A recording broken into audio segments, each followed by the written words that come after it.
ሰላም ጤና ይስጥልን ክቡራትና ክቡራን ተመልካቾቻችን ከናሁ ቴሌቪዥን ለዛሬ ለተረቡ ምሽት ሰኔ 4 2017 ዓ.ም ከሀገር ቤትና ከባህር ማዶ የተሰናዱ ስፖርታዊ ዜናዎቻችንን ከአሁን ሰዓት ጀምሮ ወደ እናንተ እናደርሳለን። እስከ ዜናዎቻችን ፍጻሜ ድረስ አብራችሁ እንድትቆዩ እንጋብዛለን። ከዜናዎቹ ጋር ገዛኸኝ ዱላ ነኝ። አብራችሁ ነው። ወደ ቀዳሚው የሀገር ቤት ስፖርታዊ ዜናችን ስናልፍ የኢትዮጵያ ፕሪሚየር ሊግን ቀዳሚ እናደርጋለን። የኢትዮጵያ ፕሪሚየር ሊግ የ2017 ዓ.ም የውድድር ዘመን ኢትዮጵያ መድን እግር ኳስ ክለብ ሻምፒዮና መሆኑ የሚታወቅ ነው። የ34ኛ ሳምንት የመጨረሻ መርሃ ግብር ጨዋታዎች በነገው ዕለት ቀጥለው ሲከናወኑ በአዳማ ሳይንስና ቴክኖሎጂ ዩኒቨርሲቲ ስቴዲየም ላይ ቀን 9 ሰዓት ላይ ሲዳማ ቡና ከድሬዳዋ ከተማ ጋር ጨዋታቸውን የሚያከናውኑ ይሆናል። በዚህ ጨዋታ ላይ በተለይ ድሬዳዋ ከተማ የሚያደርገው እንቅስቃሴ ይጠበቃል። ወራጅ ቀጠና ዋፋፍ ላይ ከሚገኙ ክለቦች መካከል አንደኛው የሆኑት ብርቱካናማዎቹ አሁን ላይ 39 ነጥቦችን ይዘው 12ኛ ደረጃ ላይ ተቀምጧል። በዚህ ጨዋታ ላይ ድልን የሚያሳኩ ከሆነ ደግሞ ነጥባቸውን ከፍ በማድረግ የበለጠ ከወራጅ ቀጠናው ስጋት የሚላቀቁ ይሆናል። ሲዳማ ቡና እግር ኳስ ክለብ በኢትዮጵያ ዋንጫ የመድረኩን የዋንጫ ክብር ለመጀመሪያ ጊዜ ካሳካ በኋላ ይህንን ጨዋታ የሚያከናውን ይሆናል። ይህ ጨዋታ ፍጻሜውን እንዳገኘ መሻሽ 12 ሰዓት ላይ በወላይታ ዲቻና በባህር ዳር ከተማ መካከል የሚደረገውም ጨዋታ እንደዚሁ ትልቅ ትኩረትን አግኝቷል። ኢትዮጵያ መድን ትላንት ሻምፒዮና ከሆነ በኋላ ድል ማሳካቱን ተከትሎ በ67 ነጥቦች በቀዳሚነት እየመራ ይገኛል። ኢትዮጵያ ቡና፣ ባህር ዳር ከተማ፣ ሐዋሳ ከተማ ተከታዩን ደረጃ ይዘውታል። የሊጉን የከፍተኛ ጎል አስቆጣሪነት ትራክ የሐዋሳ ከተማው የፊት መስመር አጥቂ እንደዚሁ በአንደኝነት እየመራ ይገኛል። ወደ ሌላኛው የአትሌቲክስ ስፖርታዊ ዜናችን አልፈናል። ሴፍ ጋርደን ወይም ሁለንተናዊ ጥበቃ ለአትሌቶች የሚልን አሰራር በኢትዮጵያ ውስጥ ተግባራዊ ለማድረግ የኢትዮጵያ አትሌቲክስ ፌዴሬሽን እየሰራ እንደሚገኝ ገለጸ። ይህንን ስራ ወደ ተግባር ለማውረድም እንደዚሁ ከኢትዮጵያ ባህልና ስፖርት ሚኒስቴር ጋር በጋራ በእንቅስቃሴ ላይ እንደሚገኝ ተነግሯል። ይህንን ስራ ወደ ስራ ለማስገባትም ከ23 ጀምሮ በዓለም አቀፍ ደረጃ ተግባራዊ ሊደረግ ነው እየተባለም ይገኛል። በዚህ ጉዳይ ላይ በትላንትናው ዕለት የኢትዮጵያ አትሌቲክስ ፌዴሬሽን ፕሬዝዳንት ኮማንደር አትሌት ስለሺ ስህል ጋዜጣዊ መግለጫ ሰጥቷል። ከዚህ ጋር በተያያዘ ያነሳቸውን ሀሳቦች እንደሚከተለው ይቀርባሉ። ማንኛውም ህፃናትም ሴቶችም አዋቂዎችም ያው የመሮጥ የመወዳደር መብት አላቸውና በዛ ውስጥ ችግር እንዳይገጥማቸው መወዳደር እንዲችሉ ያገኙትንም ደግሞ በአግባቡ መጠቀም እንዲችሉና በተለይ በአትሌቲክስ ስፖርቱ ላይ ከውጤት አንጻርም ትልቅ ጉዳት በዓለም ላይ እየመጣ ስለሆነ ያንን ከመከላከል አኳያ በዓለም ላይ የወጣ ህግ አለ። ያንንም ፌዴሬሽናችን እንግዲህ እኛ ከመጣና አንድ 5 ወር አካባቢ ሆኖናል።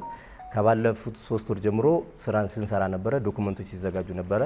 ይሄ ስራ የሚሰራው ይሄ ሴፍ ጋርዲንግ የሚቋቋመው ከባህልና ስፖርት ሚኒስቴር ጋር በጋራ ሆኖ ነው። የተለያዩ አካላቶችን አሳትፎ ነው። ከፍትህ ሚኒስቴር፣ ከህግ፣ ከፌዴራል ፖሊስ፣ ከተለያዩ ከሴቶችና ህፃናት ከተለያዩ ተቋማት ጋር ተደርጎ መንግስት በሚኒስትሮች ምክር ቤት አጸድቆ ልክ እንደ አንቲዶፒንግ ኤጀንሲ እንደተቋቋመው እንደዛ የሚቋቋም ኢንስቲትዩት እንዲቋቋም ወርልድ አትሌቲክስ ይፈልጋል። በሌሎች ሀገሮች ምናልባት ያው ስፖርት ላይ ያላችሁ ልታውቁ ትችላላችሁ። በኬንያ ሀገር ከኢትዮጵያ ባልተናነሰ እንደዚህ አይነት ችግሮች በጣም በስፋት አሉ። በቅርቡ የተፈጠረው አትሌት አግነስ ትሪፖ የምትባል የ5000 ሜትር እና የ10000 ሜትር ሯጭ እንደዚሁ በባለቤቷ ህይወቷ እንዳለፈ ይታወቃል። የኬንያ አትሌቲክስ ፌዴሬሽንም በስሟ የክሮስ ካንትሪ ውድድር እያዘጋጀላት ለባለፉት 2 ዓመቶች እያዘጋጀላት እንዳለ ያው የምታውቁት ትኖራላችሁ። በተለይ በምስራቅ አፍሪካ ችግሩ በጣም ሰፊ ነው። በሴቶች ላይ ብቻም አይደለም የሚደርሰው ይሄ ጥቃት በወንዶች አትሌቶች ላይ በጣም ይደርሳል። ምናልባት ከዚህ በኋላ ብዙ አትሌቶች ሊወጡ ይችሉ ይሆናል።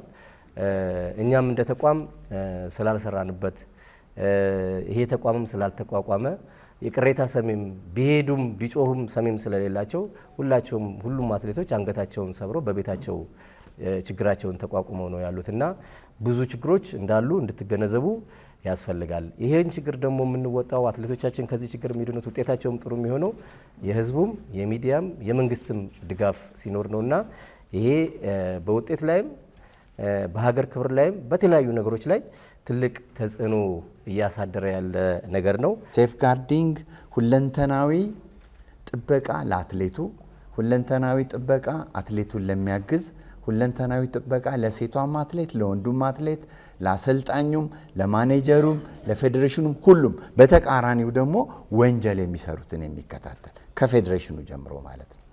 ሴፍ ጋርዲንግ ነው ዓለም ላይ ሴፍ ጋርዲንግ መቼ መጣ? በ1923 የተጀመረ ነው። በዓለም አቀፍ ኦሎምፒክ ኮሚቴ ብዙ ተሄዶበታል። በህፃናት ኮንቬንሽን ብዙ ተሄዶበታል። በዩኔስኮ ብዙ ተሄዶበታል። በተባበሩት መንግስታት ብዙ ተሄዶበታል። ሲሪስ ስራዎች ተሰርተዋል። አሁን መናገር ስለማይቻል እኛ ጋር ግን ዘገየ። እኛ ጋር ቶሎ አልመጣም። ለምን መጣም? ዓለም አቀፍ አትሌቲክስ ግን ዘገየ። 2017 ላይ ነው የነቃው በነጮች 2017 just 5 years 6 years ago ነቃ። ለምን? ጥያቄዎች ወደሱ መጡ። የሀገሮቹን ስም አልጠራም። ሞት መጣ፣ ግድያ መጣ፣ ንጥቂያ መጣ፣ ዝርፊያ መጣ። አትሌቶች ከአንዱ ሀገር እየተሸጡ ወደ ሌላ መሄድ፣ ይሄም ራሱ ሴፍ ጋርዲንግ ውስጥ ገባ። መዘረፍ፣ ፋይናንሻል አቢዩዝ በጣም መጣ። ሴክሹዋል ሃራስመንት በጣም በዛ ከመጠን በላይ። አትሌቱ ከህፃናት ጀምሮ ከአዋቂው፣ ከህፃናት ጀምሮ እስከ አካል ጉዳተኛው አትሌት ድረስ በጣም ይበዘበዝ ጀመር። አትሌት ለአትሌት፣ አትሌት በዘመዱ፣ አትሌት በአሰልጣኙ፣ አትሌት በማኔጀሩ፣ ማኔጀሩ በማኔጀሩ፣ ማኔጀሩ በፌዴሬሽኑ፣ አትሌቱ በፌዴሬሽኑ የሚሉ በጣም ብዙ ችግሮች መጡ። በዚህ ምክንያት 2017 ላይ ወርልድ አትሌቲክስ ኖ አለ። በቃ ኖ አለ። ፖዚሽን ስቴትመንት አስቀመጠ።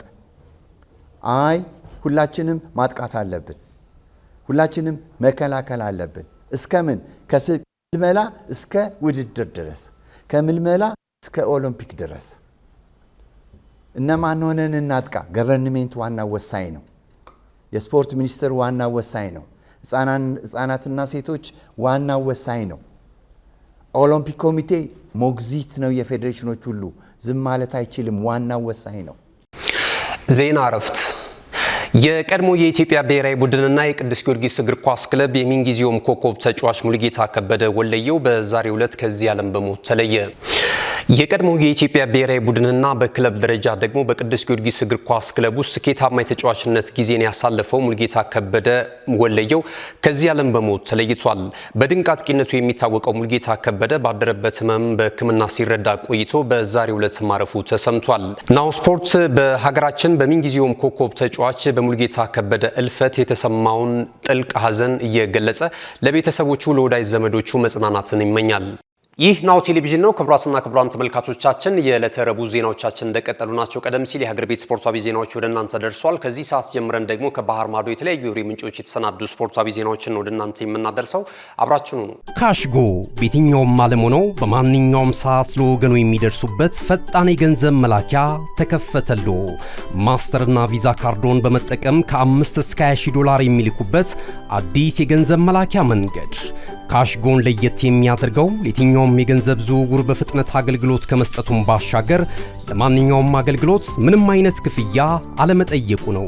በሀገራችን ታሪክ ገንዘብን ከውጪ ወደ ሀገር ቤት በማስተላለፍ በመተግበሪያ መልክ አገልግሎት መስጠት የጀመረው የመጀመሪያው ሀገር በቀል የገንዘብ መላኪያ ዘዴ ካሽጎ ከ4500 በላይ ባሉ የባንክ ቅርንጫፎች አገልግሎት እየሰጠ ይገኛል።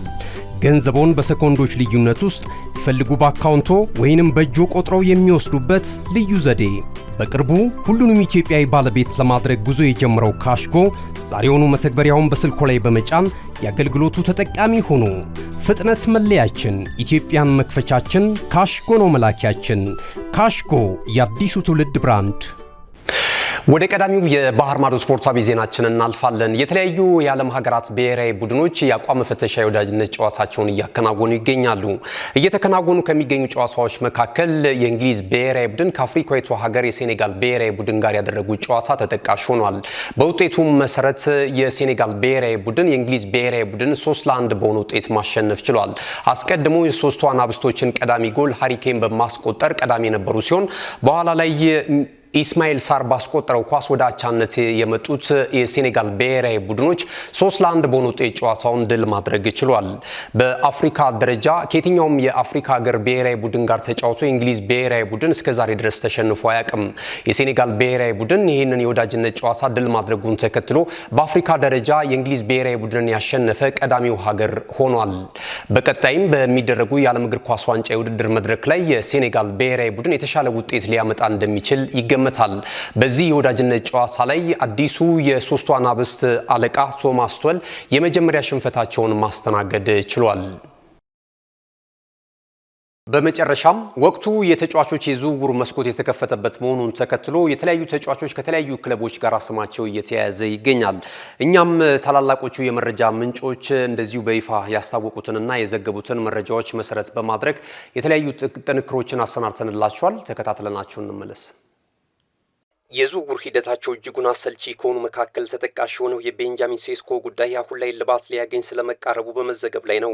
የተጫዋቹን ፊርማ ለማግኘት በከፍተኛ ጥረት ውስጥ የሚገኘው የሰሜን ለንደኑ ክለብ አርሰናል በስተመጨረሻም የፊት መስመር አጥቂውን የግሉ ለማድረግ እንደተቃረበ ለክለቡ ቅርበት ያላቸው ታማኝ የወሬ ምንጮች አስነብበዋል። መድፈኞቹ በክለቡ ስፖርቲንግ ዳይሬክተራቸው አንድሪያ ቤርሳ አማካኝነት የመጨረሻውን ንግግር ለማድረግ ከተጫዋቹ ባለንብረት ክለብ አርቢ ሌይፕዚግ ጋር የበላይ አመራሮች ጋር ለመጨረሻ ጊዜ ለመነጋገር የፊታችን ዕለተ አርብ ቀጠሮ መያዛቸው ተነግሯል። የ21 ዓመቱን ተጫዋች ለመሸጥ አርቢ ሌይፕዚጎች ከ65 እስከ 70 ሚሊዮን ፓውንድ ድረስ ይፈልጋሉ ተብሏል። ማንቸስተር ዩናይትድ ፈረንሳዩን ኢንተርናሽናል የፊት መስመር አጥቂ ሁጎ ኢኪቲኬን ከጀርመኑ ክለብ አይንትራ ፍራንክፈርት ለማስፈረም ንግግር ስለመጀመሩ ተዘገበም። ቡድኑ አሁን ላይ በሚገኝበት ቁመናው የታላላቅ ተጫዋቾች ምርጫ ላይሆን ይችላል የሚል ስጋት በክለቡ ደጋፊዎች ዘንድ የነበረ ቢሆንም ነገሩ በተቃራኒ ሆኖ ቀያይ ሰይጣናቱ ቀድሞ በገነቡት ክብርና ዝና የታላላቅ ተጫዋቾች መዳረሻ እየሆኑ ይገኛሉ። አሁን ላይ የወጡ ባሉ መረጃዎች መሰረት ከሆነ ደግሞ የአይንትራ ፍራንክፈርቱን የፊት መስመር አጥቂ ለማግኘት በንግግር ላይ መሆናቸው ተሰምቷል። ተጫዋቹ በተጠናቀቀው የውድድር ዘመን በጀርመኑ ክለብ አርቢ ሌይፕዚግ በቡንደስሊጋው ብቻ በ23 ግቦች ላይ ቀጥተኛ ተሳትፎ ነበረው። አይንትራ ፍራንክፈርቶች ተጫዋቹን ለሌላ ክለብ አሳልፎ ለመስጠት እስከ 100 ሚሊዮን ዩሮ ድረስ ይፈልጋሉ ተብሏል።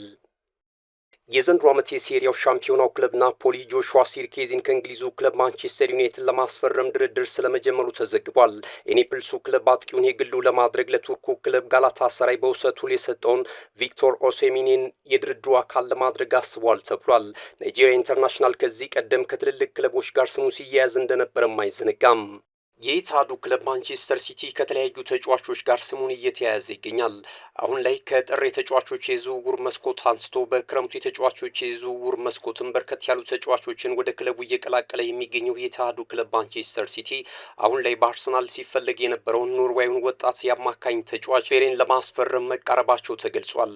የ18 ዓመቱ አማካኝ ኔፓን ወደ ማንቸስተር ሲቲ ለመዘዋወር በግል ከስምምነት ላይ መድረሱም እየተገለጸ ይገኛል። በበርካታ ታላላቅ ክለቦች የሚፈለገው ተጫዋቹ የኖርዌይ ሊግ ሪከርድ በሆነ የዝውውር ሂሳብ ማንቸስተር ሲቲን እንደሚቀላቀልም ተዘግቧል። ተጫዋቹ ከዝውውሩ በኋላ ለአንድ የውድድር ዓመት በዛው በክለብ ውስጥ በውሰት ውል ይቆያል ተብሏል። ጥር ላይ በዝውውሩ ላይ ያልነበሩት ማንቸስተር ሲቲዎች አሁን ላይ ተፎካካሪ ክለቦችን በማሸነፍ ተጫዋቹን የግላቸው ማድረጋቸው እየተዘገበ ይገኛል። ውድ ተመልካቾቻችን ከናሁ ቴሌቪዥን ለዕለተ ረቡዕ ምሽት ሰኔ 4 2017 ዓ.ም ያሰናዳናቸው ስፖርታዊ መረጃዎቻችን ይህንን ይመስሉ ነበር። ስለተከታተላችሁ እናመሰግናለን። ከዜናዎቹ ጋር ገዛኸኝ ዱላ ቆይታ አድርጌያለሁ። ተወዳጅ ናሁ ቴሌቪዥን የሚቀጥሉ ይሆናል። ናሁ ቴሌቪዥን ፕሮግራሞችን ለማግኘት በዲኤስቲቪ 481 ላይ ታገኛላችሁ። ከዛ ባለፈ ደግሞ በመላው ዓለም በተለያዩ ማህበራዊ ሚዲያ አማራጮች እየደረስን እንገኛለን። በተለይ ዩቲዩብ ቻናላችን ከ375000 በላይ ተከታዮች አሉት። ይህንን ተወዳጅ ቻናላችንን ላይክ፣ ሼር፣ ሰብስክራይብ እያደረጋችሁ ቤተሰብ እንድትሆኑ የመዝናኛ ዜናዎችን እንደዚሁም ደግሞ ስፖርታዊ መረጃዎችን ታገኙበታላችሁ። አብራችሁን ስላላችሁም እጅግ በጣም እናመሰግናለን። ተወዳጅ ናሁ ቴሌቪዥን ፕሮግራሞች የሚቀጥሉ ይሆናል። ገዛኸኝ ዱላ ነበርኩኝ። መልካም ጊዜ።